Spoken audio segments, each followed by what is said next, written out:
This is red button. Pop There it Culture is. Yearbook. On this show, we pick pieces of pop culture that were important to us in a given year. We then discuss memories and dig into those movies, albums, shows, and more. I'm Brad, I'm Pete. And I'm Geoff.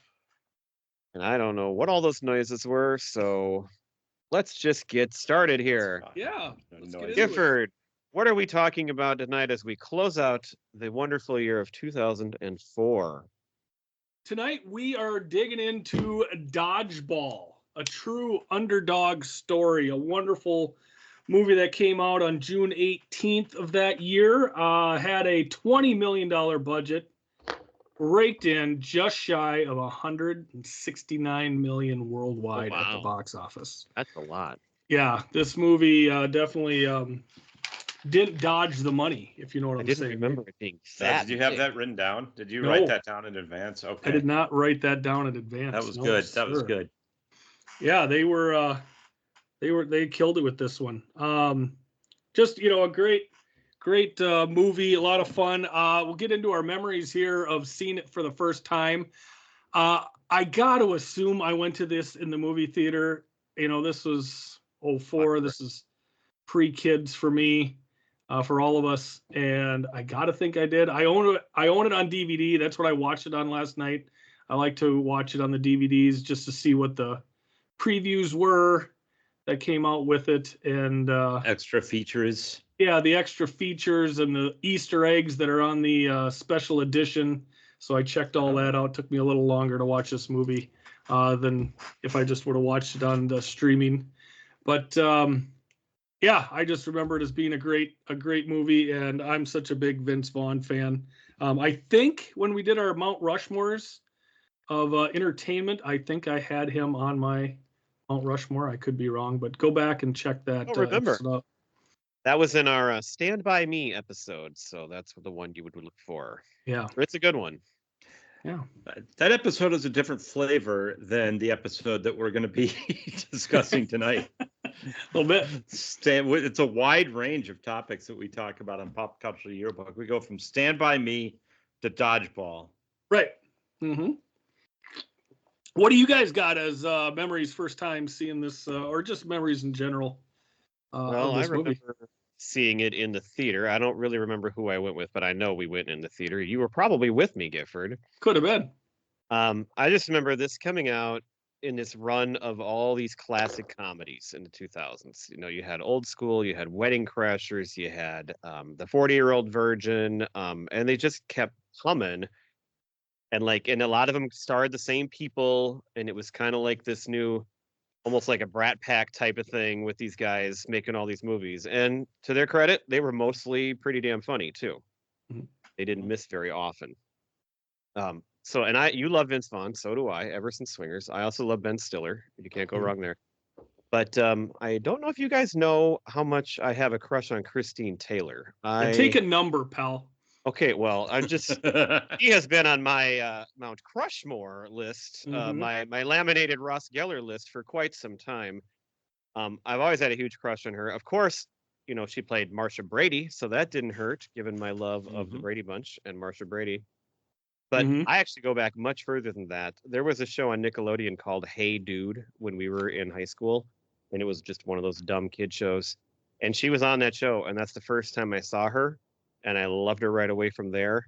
And then, so she was a child actor, but she went on to hit it big. And I loved her. And so I love this movie right away. I've seen it several times, but it has been quite a while since I've watched it. So I was very excited to revisit it. And I was not disappointed.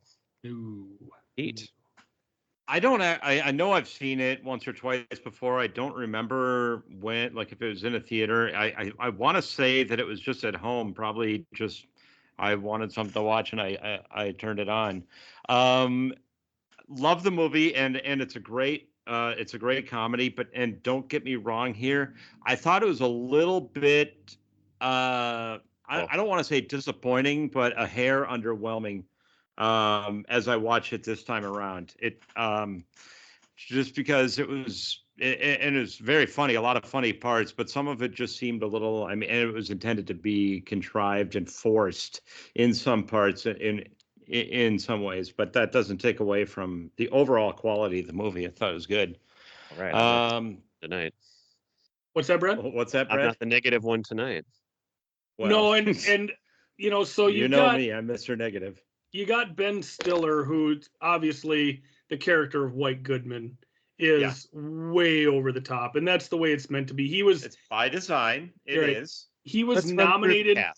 He was nominated for a Razzie for his performance in this, which I think the people on the Razzies don't understand then what he was trying to do with this.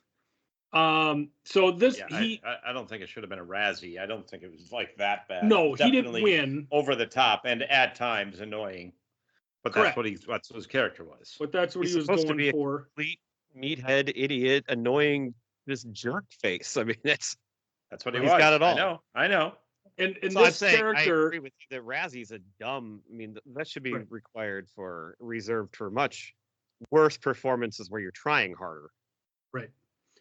This was a rehashed character, Tony Perkis Jr., that he played in Heavyweights. He basically thought he could get away just playing the same character because nobody really saw Heavyweights. I don't know the movie, but I guess it's got a pretty big cult following. Yeah, it does. And I heard about it for years and years, but I didn't really ever think it was a good movie. But I've heard in the last couple of years people talk about it, and I did watch it. Like, I think me and Kim both watched it like within the last 2 years, and it is really good. But I'm not remembering his character and matching up with this. But that's very interesting that you bring that up because I just watched it. And another character that is meant to be a bit over the top and a bit out of time or out of touch with the times, of course, is Patches O'Houlihan, who everything that comes out of his mouth is completely offensive for that time. And, so if you look at it as, well, this movie does, this character doesn't play in 2024 like it did in 2004. It didn't play in 2004. It wasn't supposed to. He's supposed to be crass and non-PC because of the time he came up in. But like Brad said, let's go through the cast here. So, of course, we have Ben Stiller playing White Goodman, the owner of Globo Gym. Just a complete and utter horrible person. Everything is about, look and, flash and no substance, basically. We got Vince Vaughn, who plays Peter LaFleur, the gym owner at Average Joe's, more of a laid back, down to earth, regular type guy. What's that? Very Brian Gifford-like. Oh, yeah. Right. Not an over-the-top performance at all for him. No, right on track, too, with all the little quips that he does kind of below his breath and, fast-talking, quick-witted, lines that he puts forth. As mentioned, we got Christine Taylor plays Kate. What's her last name here? Anyway, she's the lawyer for the bank that's in charge of. She wears glasses. Yes. She's a smart character. Yes, she is. She's the lawyer for the bank that has the note on Peter's gym, and she's kind of taking care of the proceedings for White to be able to buy Peter's gym. We've got Rip Torn, who plays Patches O'Houlihan, the current version, the crass, old school, just, coach here. Out of touch. The younger version played by Hank Azaria. Yes, and that's still great in that form as well, when we get to see him at the beginning of the movie. Justin Long, playing Justin, just outstanding. He plays and in this movie, he's not even like the biggest dweeb dork, I don't think, in the movie. Oh, not at all, because like he's going for the hot girl, and I mean he's just kind of the in the shadows, kind of loser type. We talked about nerds last week, and he's a different kind of nerd. Right, and he's a lot of the comic relief in this movie. I mean, takes a ball to the face better than anybody in the cast. I think he just does such a great job with it. We've got Stephen Root. Yes, I forgot about him in this. Plays Gordon, the mild-mannered, real dorky older gentleman. To me, he reminds me a bit of Rick Moranis from Ghostbusters. The way he's kind of talks fast, and he's into working out, like when he's in the apartment building with Sigourney Weaver's character, and talking about getting his sweat on and everything like that. It just kind of reminded me of Speaking of that, I want to shout out one of our podcast family, totally 80s and 90s recall. They responded to our Napoleon Dynamite episode today and suggested Ghostbusters as a nerd movie, and I thought that was a really good choice because most of those guys are fairly nerdy. Yeah, I was thinking about it when we were doing our nerd movie, The Girl Next Door. Nobody mentioned The Girl Next Door. I gotta watch that again. That is huge nerds in that movie, and huge miss by all of us on that. We've got Joel David Moore plays Owen, who, in my opinion, is the biggest nerd in this movie. Chris White plays Dwight. I thought it was interesting. We had a White and a Dwight in this movie. He's one of the gym workers. We've got Alan Tudyk. Tudyk? Is that how you say it? I think so, yeah. Is Steve the Pirate. Great character. Out of nowhere, great role. Yeah, and how do you decide on that?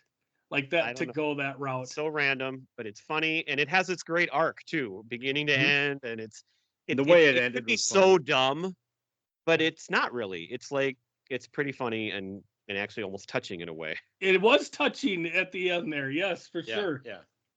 I always think of him from Tucker and Dale versus Evil. If you haven't seen that movie, outstanding. I had to look up because I've seen him in I know him very well, but I think the thing I know him the most from is actually the TV show Suburgatory, which was on like 10 years ago that I actually watched quite a bit of. And that's for me anyway. That's one of the places where I saw him. But he's been in lots of things, and he's very recognizable.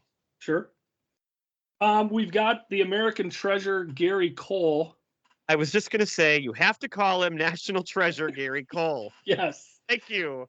Yes, he plays Cotton, the straight man in the Ocho commentary tandem, and his partner in this is Jason Bateman playing Pepper Brooks.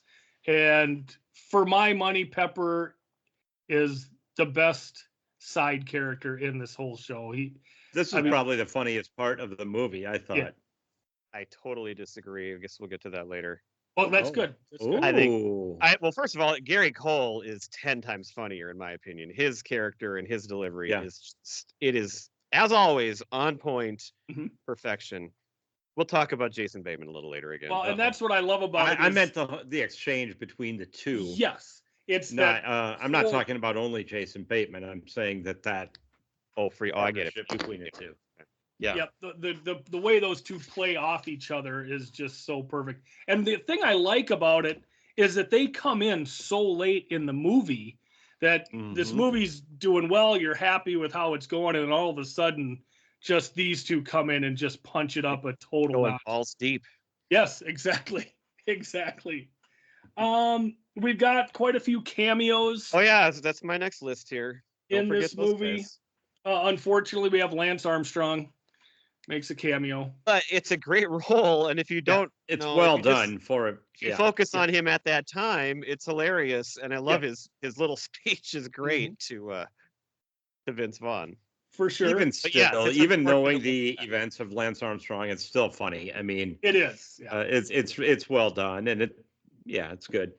But we just talk about things that don't necessarily age well, and at the time, awesome cameo, awesome person to have in there, but in retrospect, it's like, you're not the greatest dude. We got a great dude. We got Chuck Norris. Everybody loves Chuck Norris. Chuck Norris can kill two stones with one bird. It's absolutely amazing the things that man can do. William Shatner has a cameo. I also have David Hasselhoff as the coach of the German team.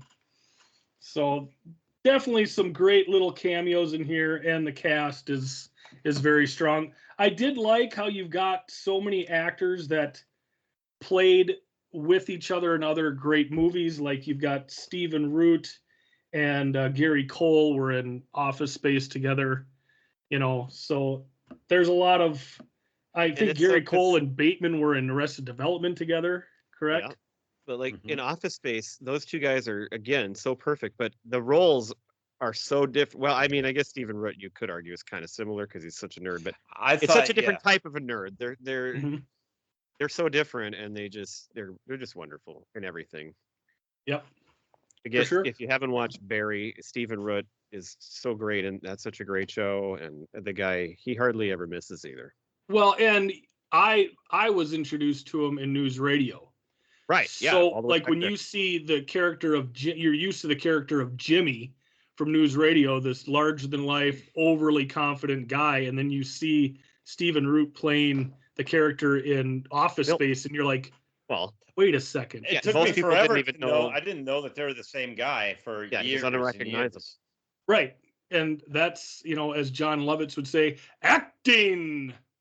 Absolutely wonderful. Bye, everybody. Goodbye. A couple. Keep listening. Couple other things I had here. So, first-time director Rawson Marshall Thurber.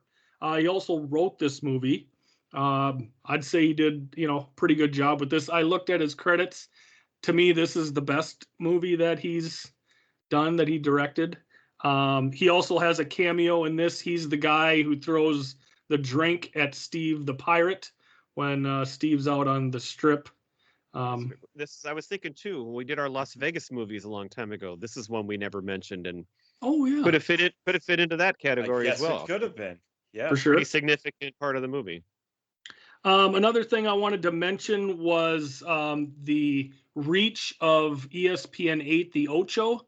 ESPN in August 8th of 2017 changed ESPNU to the Ocho, where they played like trampoline, dodgeball, and disc golf and darts. Showed all these other August sports. 8. Yep. The date was 8. Yeah. They did it again in 18 and 19, and then during COVID they did it twice in 2020. Here they put it on ESPN2. And of course, this is another beautiful thing about this movie is you had ESPN 8, the Ocho, which was a direct shot at ESPN, originally calling ESPN 2 the Deuce. The Deuce. Mm-hmm. So it's, they're poking fun at quite a bit of stuff here. So since you brought up this director, I decided to look him up and see. He did We're the Millers. Yeah. He did Skyscraper with The Rock. Come on. That's good. He did Easy A with Emma Stone. Oh, I didn't see that as one of his. Well, he didn't direct that one. I guess Okay. That must have been. I can't tell what's what here. Didn't he do he directed those other two. Central Intelligence? Did he do that one? Yep, that's listed on here as one of his things too. So he's done some good stuff, anyways. Right, but I would say this was maybe his best of the movies that I like. This would be the highest on. He didn't direct Easy A, but that's a really good movie. Oh, for sure. Yes, it is. All right, so I will go through, unless you guys got something else on the cast or some little fun notes or anything like that. I was going to go through my quick synopsis here. I'd say go for it. All right. Dodgeball, a true underdog story, is a tale as old as time. Good versus evil. David versus Goliath. Asshat versus lazy guy. We are introduced to the king of the douches, White Goodman, the owner of Global Gym, in a commercial. He oozes toxic masculinity. His message for anyone who's not a member of his self-loathing gym is, we're better than you. Next, we find our hero, Peter LaFleur, a lazy ne'er-do-well who's behind on his bills and his video returns. He owns the gym across the street from Global Gym. Peter's message to his unique clientele is, you're great the way you are. Peter's gym is in foreclosure, in part because he hasn't collected dues in over 13 months. His bank has sent the fetching Kate in to take stock of the gym's assets before selling it to White. The only way to stop this is for Peter to pay the precise amount of $50,000 in exactly 1 month. We'll get to that precise amount later. Yes. Well, that's just a rant. That's the way it is in the movies. Yeah. His merry band of misfit gym members realized the only way to earn that kind of money in that short a time is to win the International Dodgeball Tournament in Las Vegas. Only way. Yes, it's the only way. With the help of legendary player and coach Patches O'Houlihan, the men get to work. White has learned of this plan and assembles his own team, the Cobras, to challenge the average Joes. Both teams make it to the finals through a host of colorful teams. On the eve of the championship, White offers Peter $100,000 for his gym. The Joes beat the Cobras in spectacular fashion to win the tournament and the $50,000. Peter also bet the $100,000 he got from White on his own team to make $5 million and plans to buy the controlling share of Global Gym so he can fire White. In the end, good triumphs over evil, and our hero gets the girl, just like in the real world. Right. Well, when he somewhat gets the girl. Well, yeah, he might end up with what he likes to call the jackpot. That's right. Yes. In some cases, there's two people for one person. I call that the jackpot. But you brought up the price and everything, and I love it because it reminds me, I already brought up the Brady Bunch once. And not only, it's why do they have to make them exactly the same? Why couldn't the price for the dodgeball tournament be like $75,000 or something? That's right. It's always going to, yeah. With the Brady Bunch, they were getting their house foreclosed on, and they had to pay $20,000. So what does Jan find? The Search for the Stars competition, where the grand prize is $20,000. Right. It's the exact I same. always think about okay, well, you win a prize like that, but then there's taxes and shit like that gets taken out, and yeah. I mean, it would be helpful, sure, but I don't know why they have to make the two the exact same price when that's just so rare. But well, and of course, what comes to mind for me as a fan of the K-Fan Morning Show is Corey's continual reference to Bikini Car Wash, where he had an uncle that owned a car wash given to him, but he found out he owed $50,000. And of course, we see the guys trying to earn that money by doing a bikini car wash. A car wash. Yeah, where they're all like in these little sexy shorts, and it all goes haywire because it just happens that across the street there is a real bikini car wash going on, and they just can't quite pull in the people that they need to. So I just thought, they're referencing a lot of different things here, and I think that was another great little thing that they put in. Speaking of the jackpot and the ending, it's kind of nice how it bookends with his prowess with women at the beginning is mentioned there. And they complain about him for sleeping with 3 of my female trainers. And he goes, that was one night. Right. Did he say something about nobody was complaining or something? Yeah, and then at the end, he ends up with the girl and she's bisexual and there's 2. Yeah. So yeah, it bookends nicely. He's got quite the lucky life there. Well, and as I mentioned, he's behind on his bills and his video returns. Do you guys remember the 3 videos that were late? I don't remember that. No. So the guy on the phone is Patton Oswald. That's the worker at the video store, by the way. That either.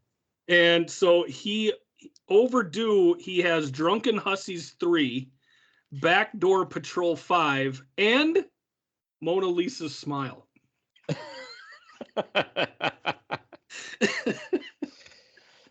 So that was absolutely great. I also love that you have Gordon finds this article about the dodgeball tournament in Obscure Sports Quarterly. It's perfect for Gordon. Yes, absolutely. Because he got the subscription to meet girls. But this led to great lines too, because then what's the name of Justin Long? He said he learned about dodgeball because they showed us a film about it last year in PE. And one of the guys goes, "Can you get your hands on that film?" Right. The way he delivers that so seriously is just like they're going to watch this PE film and it's going to lead them to this big thing. Mm-hmm. Right. Oh, well, my God. Then you have, I might be skipping ahead a little bit, but it reminded me of Happy Gilmore, because it's like they find out about this tournament and all they have to do is win this one thing, and then they win this one match, and they're all of a sudden at Las Vegas. And the same thing happened in Happy Gilmore. That's Win right. this one local tournament, and then you're on the PGA Tour. There's a couple good things though as they're learning about it too. I don't remember why they say blood and semen, but they ask Peter if he's going to join them, and he looks so serious. We could sell blood and semen. Yeah, you guys had me at blood and semen. Yeah, the one guy goes, "We could sell blood and semen," and a guy looks at him like, "Oh," he goes, "What? Not mixed together?" One of the other great lines I had here was when he meets Kate for the first time. She's in his office, kind of going through all his paperwork, and she says that, she's a lawyer, and he goes, "Oh, what kind of law are you involved in, pretty eyes?" And her response is, "Mostly sexual harassment." I mean, just that quick. And then when they do get patches and they watch the original Dodgeball video, I love how the whole description, it was invented by opium addicted Chinese men, but they used severed heads. Right. Well, and the other great thing is it's a sport of violence, exclusion, and degradation. So make sure that you take the strongest players so that you can beat up on the weaker ones. Yeah. Oh, this is all Hank Azaria talk. In his delivery with the old-timey 40s, whatever. It's kind of like John Lovitz. A lot of connections here tonight. John Lovitz and Phil Hartman doing their 1940s characters. That's what Hank Azaria is doing here. The thing about Hank Azaria is that he never seems to get big enough parts. I mean, because he was only in this movie for that 3 minutes or whatever. That's it. I want to see him more and in more things. Yeah, he is absolutely wonderful. Don't forget the video was made by the American Dodgeball Association of America. Yep, and that is the league that governs the tournament that they're going to. ADAA. Well, and that's plays into the 5 Ds of dodgeball, which is dodge, duck, dip, dive, and dodge. So they it's needs to be in there twice. It's important. And then, so speaking of our topic last week of nerd movies, when they do win this little regional trophy, that all they have to do, who awards the trophy? We left him out of the cast. That was Booger. Yeah, Booger. Curtis Armstrong. Yeah. I didn't pick it. Oh, wow. Yeah. Absolutely. And then they go to celebrate at a bar called the Dirty Sanchez. Yes, and did you happen to notice that on the outside of that bar, there is a mural of a woman, and she does have a mustache? That's all I'm going to say about that. I didn't look close enough. That's all I'm going to say about that. So one of the main storylines in this movie is that Kate is working with both White and Peter on this foreclosure proceeding, and of course White is going after Kate pretty hard. Like, he thinks he's the bee's knees and he can get whatever woman he wants. And there's a scene in his office where he has like a pump in his shorts that makes his cup look bigger, and she comes in and he's trying to impress her, and he's sitting. I just love the physical comedy where he's sitting in a chair and he scooches it over towards her, but his hip motion is like a humping motion as he gets closer to her. And then, of course, he leans in and says, "We should mate." And she says, "What?" He goes, "Date." And then she throws up in her mouth. And this one of my favorite gags ever is people, fake throwing up, and she pulls it off so perfectly. I feel like this is one of the first times that phrase was used, and then it seemed to get a lot bigger after that. Which phrase? I just threw up in my mouth a little bit. Right. Okay. I see. People say that all the time now. So one of the things on the DVD I watched was that it was a special edition or whatever. So if you're watching the movie and anytime White snaps his fingers, you hit enter, and then it takes you to an Easter egg. It's not a deleted scene that you can see in the deleted scenes section of the menu. It's a little Easter egg. So there was a couple around. One was pretty stupid, where you're just seeing the fat White and he calls you dumb or you're a nerd or whatever. But one of them that was really great, it was the last one, and it's an outtake where Justin is over with the girls at the bikini car wash, and they're all just frolicking around, and they're all soaking him with water, and it was nice to watch. Let's just put it that way. Nice to watch. So yeah. Was that other car wash? Was that actually the cheerleaders that he's like a part of? I don't remember, or was that just some random? I don't think it was. I didn't get that. Yeah, I just thought it was just their bad luck. That's another side story, is that this girl he likes in high school is a cheerleader, and he's part of that team, but he's kind of the outcast there too, and he keeps trying to win her over, but he's the nerd, and they're going to go to this big cheerleading competition, which also happens to be in Las Vegas at the same time, of course. So that all works out great in the end when we get to that. Works out very well for him. And of course, we have that scene where he tried out for the cheerleading squad, and it didn't go. I mean, that's right. He actually wasn't part of it. Thank you. Right. Yeah, because you had this other jock type guy that was the head cheerleader dude, and he was like, nope, the girl was his. Right. And I gotta say, Justin doesn't show a lot of muscular definition, but he is quite amazing when it comes to his ability to get a girl lifted up over his head, and we see that in his tryout. Especially the first one. Yeah, the tryout. Yeah. Yeah, that was pretty. He's pretty great amazing. at it. That's the thing. He should be on that team. But speaking of Justin Long, one of my favorite scenes or gags or whatever you want to call it is, so once they win that tournament, they got to really practice. And the montage of him just getting nailed over and over by wrenches is yes, just laugh out loud funny. So he actually cut his eye with one of those wrenches. They were made of rubber, but like the first one they threw was harder, and it cut him in the eye. So they had to soften up the rubber wrenches, evidently. But that again is probably one of the biggest lines from this movie. If you can dodge a wrench, you can dodge a ball. Right.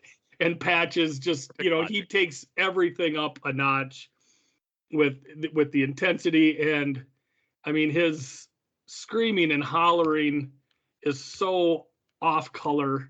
So speaking of my favorite line, maybe in the whole movie, especially by him, is once they get Christine Taylor to play on the team, and they see she's good, and they discuss whether she's a lesbian, and somebody says she's not a lesbian, and Patches says, all I know is that dyke can play.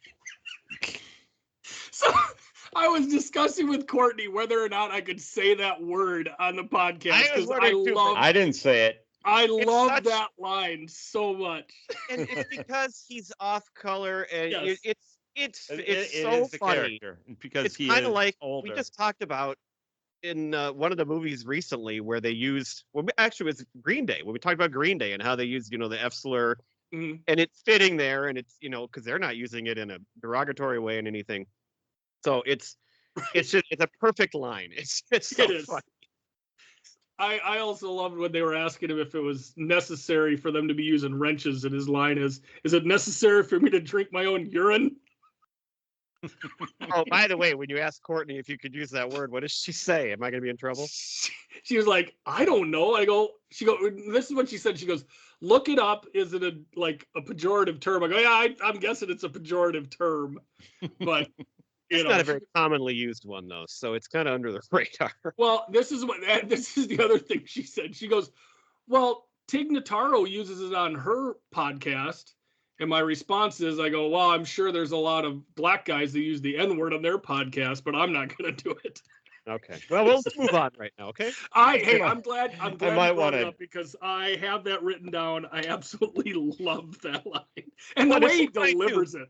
Because they say she's not a lesbian. Right. So it's the contrast. Everything about that line is just so awesome. Might need to do some editing here. No. I'm joking. So he doesn't like to edit, so I got right.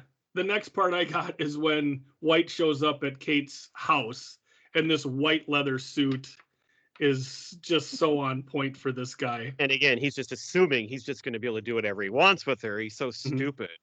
Right. And then when Peter shows up, his line is, "You've caught the scent of a lesser stag in your nostrils." Is that where he says, alliteration aside, I'll take my chances? That line is great too. I think that might be the same. You just used some really good alliteration there. So yeah. But it's another great Vince Vaughn delivery. It's just right there. It's witty. It's perfect, and as an English teacher, I love that. So it's great. Well, and another great line that he has is when he shows up, White goes, this doesn't concern you, Peter. And he goes, what concerns me is your hair. Well, and then he shoves him against the wall, and he gets all pissed off. And there's another great line: "Nobody makes me bleed my own blood." Nobody. Right. Yes. So this is where, Peter, is this where he asked her to be on the team? I He think fires her. This is where he on the fires couch. her as the That's lawyer. what White does. or is this where she agrees to it because White just went so far over the line that she now is Well, like, I thought Right. it was because she no longer has a conflict of interest was the reason. That She might had be. always wanted to be on the team, and Mhm. now that she got fired, she was able to. So the line But I she have didn't here is when he's exclusively trying. say that, but that was implied. I like where he gives her a gift to try to get her to be on the team, and in the gift is 2 expired movie passes and a coupon for 1 free back rub from Peter LaFleur. And he says, "Play your cards right, and that could turn into a full body." I mean, the thing is he is just as greasy as White. His delivery is just so much better. that's right. And he's just a more likable guy. And he's Right. more self-aware, though. He I is, mean, for sure. he knows what he's doing, and he can back off if White can't do any of that. So that's the big difference. Right. Well, don't forget how White leaves. He goes and jumps on the back of a motorcycle that somebody else is driving. That Michelle is basically his valet. Wherever he needs, Yeah. he's there for him. So here they make it to Vegas finally. Yep. And this is where we see the intro on ESPN, the Ocho, the motto of "Go Balls Deep," and on ESPN, the Ocho, if it's almost a sport, we got it here. It's just And so we meet good. Gary Cole and Jason Bateman here. Yes, and these So- two again play off each other so perfectly.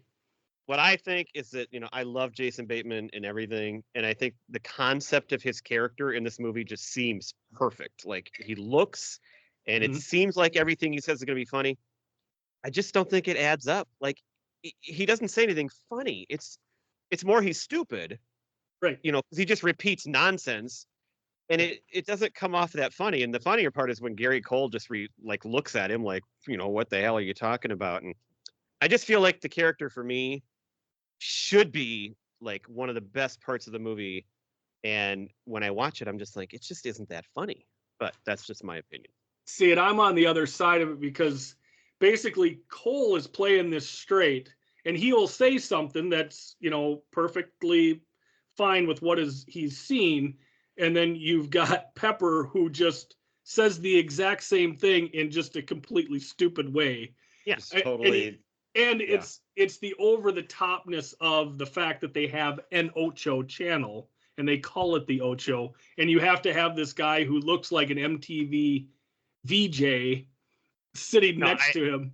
I love the look. I love the concept, and not that nothing is funny that he says. I just, to me, that's the one part that just doesn't quite add up, but it doesn't take away from the movie at all. Well, and and I the love part- it. So The part that I love is how he's constantly turned around and looking at the crowd, and he's just caught up in the excitement, and he's not even watching what he's supposed to be severe watching. attention deficit disorder. Yep.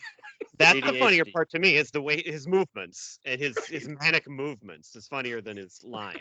So I'll go with that for And sure. he's got the stupid sunglasses on, and it's just I love it because he's too old to be playing this character. I think even 20 years ago, this should be a guy who's in his 20s or early 20s. So this movie came out in 2004, which is right in the middle of the Arrested Development run. Mhm. And so the two characters couldn't be any more different. Right. And that's funny too. Mm-hmm. Did you guys happen to write down any of the teams that are in this tournament?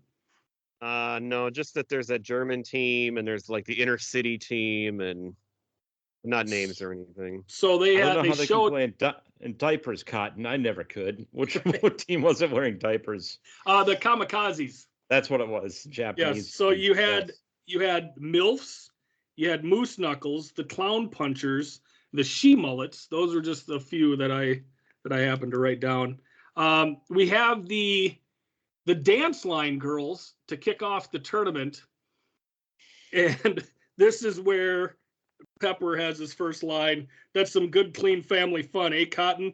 And then, of course, Cotton comes back with the "right you are." He uses that over and over to just about anything that Pepper has to say. I think one thing I noticed here, Pete, that I bet you didn't notice, but I wanted to specifically ask you. So one person in the cast that we didn't bring up is the girl that Justin Long has the hots for. And Pete, did you happen to recognize her at all? Because it's something that you and me only watched. Maybe the only people in the world almost. No, I didn't recognize her. Her name is Julie Gonzalo, and a few years later, she played one of the women on The New Dallas. Really? Yeah, her and that one chick from The Fast and the Furious, Jordana Brewster. They were like the two main women on The New Dallas. I remember who she's you're so much talking younger about here, now. but like Yeah. I could just quite, and I looked it up, and that's Okay. her, so I didn't know Okay. if you happened to catch that, since we were such big fans of that stupid show. We have to do a pop culture yearbook on The New Dallas. I'm not so sure there's much of a demand for that one. So I've got a couple examples here of where Cotton says one thing and Pepper just reiterates in a stupid way. So in the game where I believe they're playing the German team, it's coming down to the end, and Cotton goes, "The German player is ballless." And Pepper comes back with, "He doesn't have any balls, Cotton." And then the Average Joes win. And he goes, "Average Joe's wins in a shocking upset." And Pepper comes back with, "I feel shocked." That's just not that funny to me, because I don't know. I get why people love it, and so I'm going to be alone on that. But it's just repeating, and it's not really very funny to me. But whatever. Right? That's what makes it funny. Now, Well, his one famous line, I do love the placement where he says, "It's a bold strategy, Cotton. Let's see if it pays off for them." I mean, that's his best line. And that's actually where he says something that's actually kind of like his own words. Correct. I have my first reference to the 1980 hockey team here, where Patches likens his team to, it's like watching a bunch of R words trying to hump a doorknob. And that is in reference to Herb Brooks when asked about how his team was coming together. And he said, "They look like a bunch of monkeys trying to fuck a football." So that they played. I did not pick up on that. No? Oh. The line was funny, but I didn't make the connection. No. So what else I got here? Oh, I like the weird guy when they're waiting for their team to show up for the championship, and Dwight is trying to tell Owen about where's Steve the Pirate, and Owen has no idea who Steve the Pirate is. We got a pirate on our team. Well, and when he comes back and he's all cleaned up and everything, and he goes, "Hey, you're the pirate." No, he goes, "Hey, it's Steve." Hey, it's Steve. That's what it was. Yeah. So a line that I had. Oh, go ahead. Go ahead. I was just going to say a line that I had written down. This is actually, I think, when we get to the championship game. But the announcer goes, "It's a David and Goliath story, truer than the Bible itself." Yes. Yeah, that was really good. There was a string of cameos here. This is where we got Lance Armstrong, and then Shatner as the commissioner, I think, and then that leads right into the council, where you've got Chuck Norris. So in short order, they had all three of those cameos in there. During the final match, Cotton's got a line here: 2-on-1, a menage a trois of pain. And Pepper comes back with, "Usually you pay extra for that kind of action, Cotton." That's not a bad one either there. Right. Can we back up before the championship, though? Yeah. Yeah, I got a good line written before the championship. Not a line for me, but the part of the movie to me that probably doesn't make the most sense, and when Pete said it was contrived, when White offers him that big deal at the end, why would he do that? He would never expect to lose. He would never. That's the part I didn't buy. Because deep down he was scared to lose, and I thought that was a part of it. But we got to go to the part where the coach died because of the luck of the Irish sign that dropped on it. And he goes, "You got to go." Well, what was it? The girl that came to Vince Vaughn and said, "You got to say something to your team." And he goes, "Sorry, they don't make a sorry. Or your dodgeball coach just got crushed by 2 tons of irony Hallmark card." Well, and I think that the reason they had to put that in is so you could have him bet the $100,000 at 50 to 1, so he could win the money in order to. It works out. Bankrupt Peter's plan in the end, but I think that's really the only reason. And then you also have to have the major, in every movie you got the big downswing about 20 minutes to a half an hour from the end. You got Patches who dies, you got Peter who's sold the gym, and he's feeling bad and not knowing what direction to go. So I think that just adds in there. We made a lot of movie connections here. Mm-hmm. When Peter, he's not going to play in the final and he disappears there. But when he comes running in at the very, very last minute and everybody gets excited because he's there just in time for the final showdown, what movie ending would that be like? That we've talked about. The Karate Kid. Come on. It's like Daniel Lewis is going to fight. Yes, he's back just in time. Yeah. Another great line in that final too is so the 2 ugly people fall in love with each other. I know they're going at and they stop and stare and they both get knocked out. And is it Gary Cole that says, "I don't know what that was all about"? Right. Well, and then it's getting down. I think it was for the sudden death, and Gary Cole goes, "This sport doesn't build character; it reveals it." And Pepper comes back with, "Fucking A, Cotton, fucking A." Or no, did he say effing? I think he says F and A. Oh yeah. I think he says F and A. Yeah. F and A, Cotton, F and A. So, and in true sports movie underdog fashion, it comes down to this final thing, and it's called a double fault. And another great line: "A double fault hasn't happened since the Helsinki episode of 1919." And I think we all remember how that turned out. And then when they win, he shouts, "Do you believe in unlikelihoods?" Right. And that's the second reference. The other 1980 reference, yes. 1980, reference there.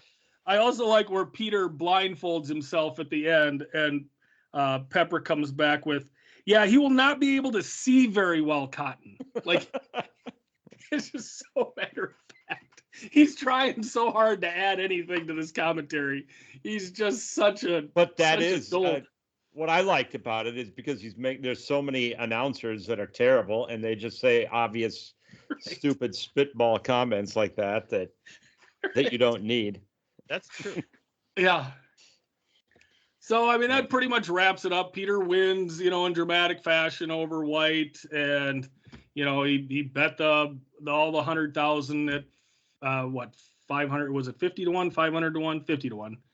To win $5 million, gets controlling it. Here's the thing I didn't quite get. He goes, "I'm going to buy a controlling interest," and then he fires him on the spot. Like, you can't do that. I don't understand any of that stuff there at the end. It doesn't matter. He owns it. He's got the money, so.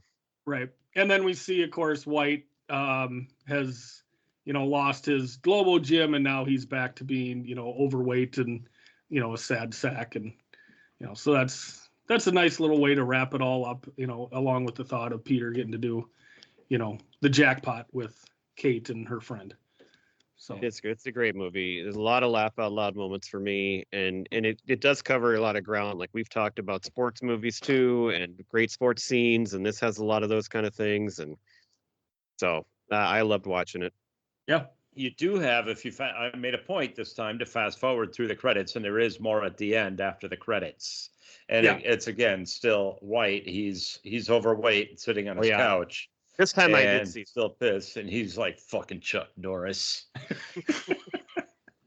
Yes. Yeah, and he does the milkshake, brings all the boys to the yard dance, and fucking Chuck Norris was actually before the credits, and then there was this weird dance right after the credits. That's what it was. And this reminds me of Chris Farley, where he goes, "Fatty made a funny," he's like yelling at the camera. But yeah, it's always fun to see the bad guy lose and lose huge in the end. So I'm sure. Wonderful. I think we did kind of glaze over an important part, though.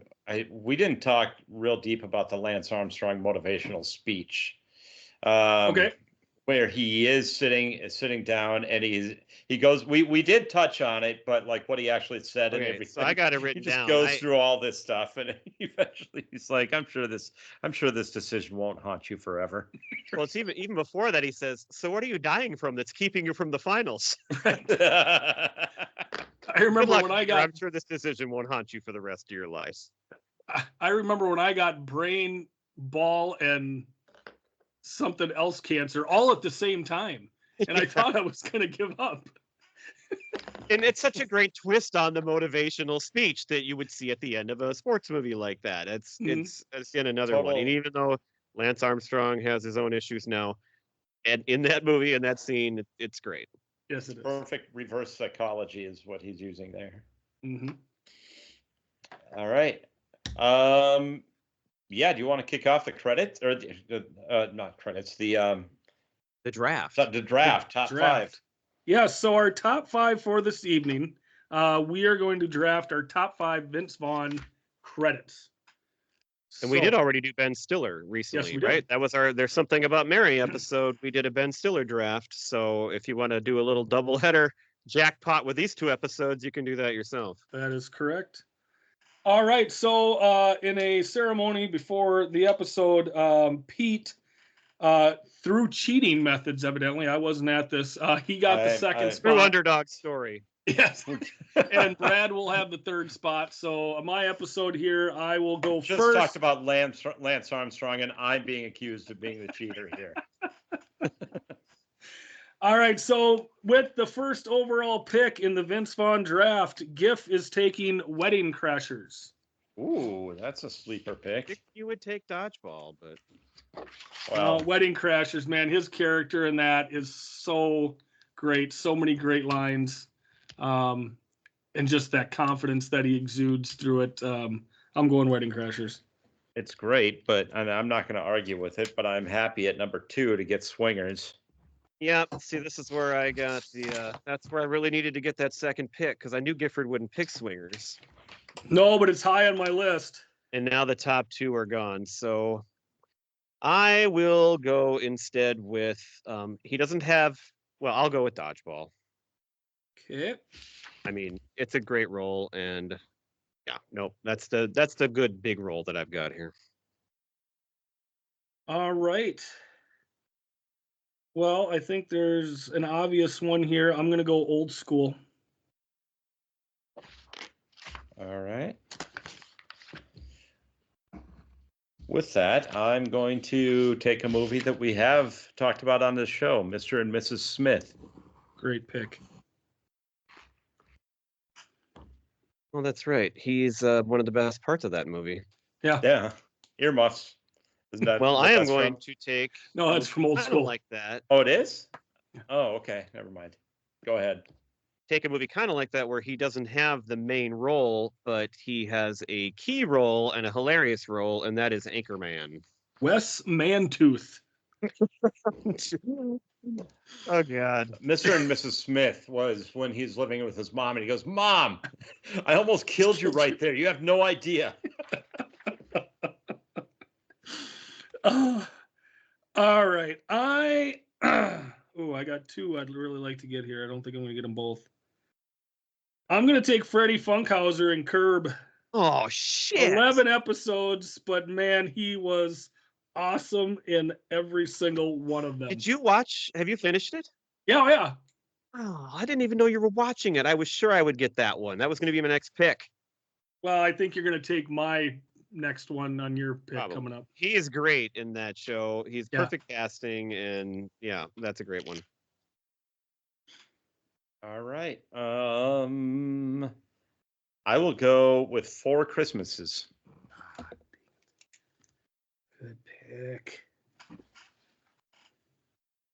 Okay, so I'm not sure which one you were talking about, Giff, but I'm going to pick another one where he doesn't have, again, the main role, but Ben Stiller is the main role.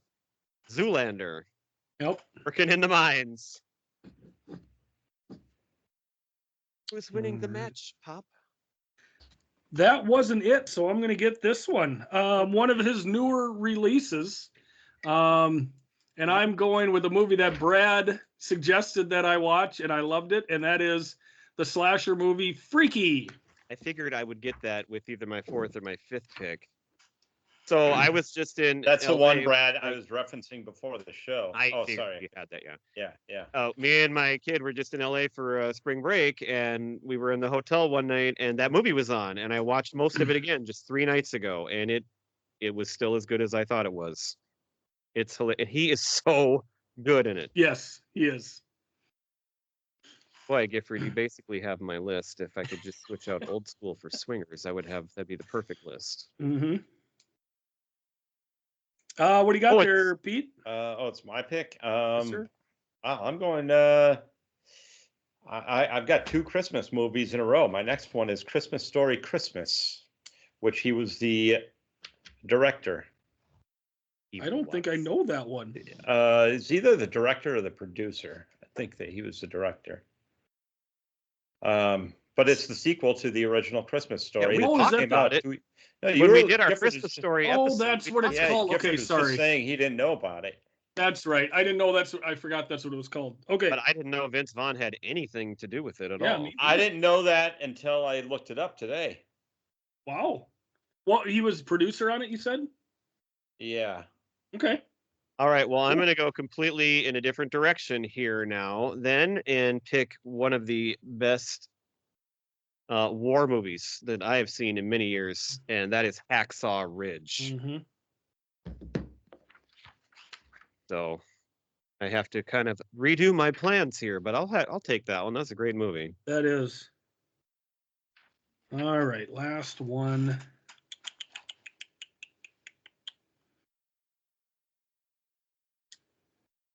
I'm going to go with The Breakup. Him and Jen Aniston. That's a good one.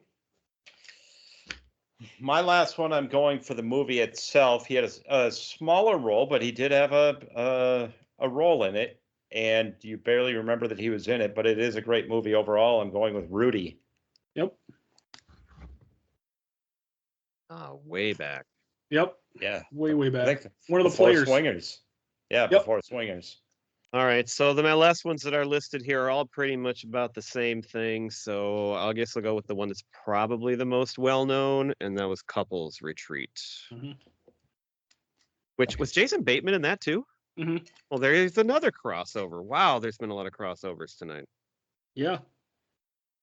You got any extras? I got a few extras if you'd like. I got a couple. The internship renewal with Owen Wilson was not bad from what I remember.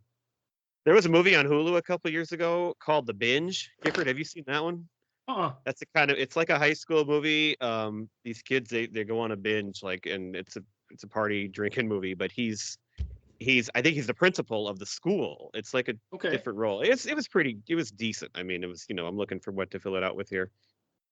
And the only other two I have that we haven't mentioned are another Christmas movie, Red Claws, which not great, but it's, whatever. And then another serious one where he played like the bad guy, Domestic Disturbance, in the early 2000s, I believe is when that came out. That was where he started to try, show his range a little different there. Yep. Pete, so you got some more? I've got Lost World, Jurassic Park. Uh-huh. Oh, yeah, right. Starsky and Hutch, and I don't remember him in this movie, but I remember this being a great movie, and it was basically the entire movie basically was one person. So I can't even remember when he was in it, but I found it in the credits for Into the Wild. Okay. Remember that movie where it's a guy that gets stranded in Alaska, but I don't remember when it had to have been at the beginning, but sure. The only other ones I have, another one with Stiller is The Watch. Never heard of that. He was in Psycho, the remake of Psycho. Oh yeah, the remake of Psycho. Yeah, not a great one, but again, you got to fill out your list here. Yep.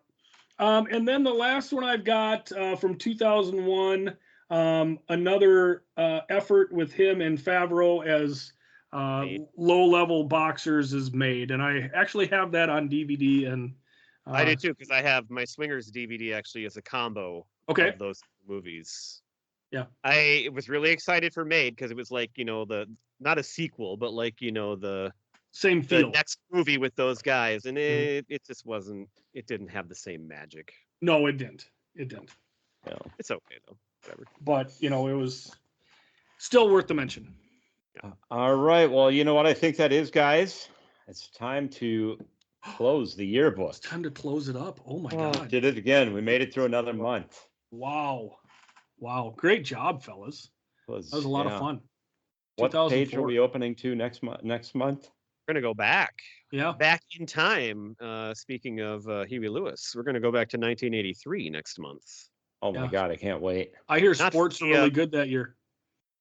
The sports? Yeah, the sports were really good that year. Oh yes. Yeah, so not the Back to the Future Huey Lewis, but still it's a connection to Huey Lewis. Yes. Yep, it was good. For sure. Hey, Gifford. Yeah. What would be an awesome band name if your band members were called Blade, Laser, and Blazer? Preacher, roll. That's right. I love that line. We skipped over it, but I left that open for the end. Excellent. All right. Thanks for listening, everybody. Hey, guys. Donde está la biblioteca, Pedro? Goodbye, everybody. Goodbye.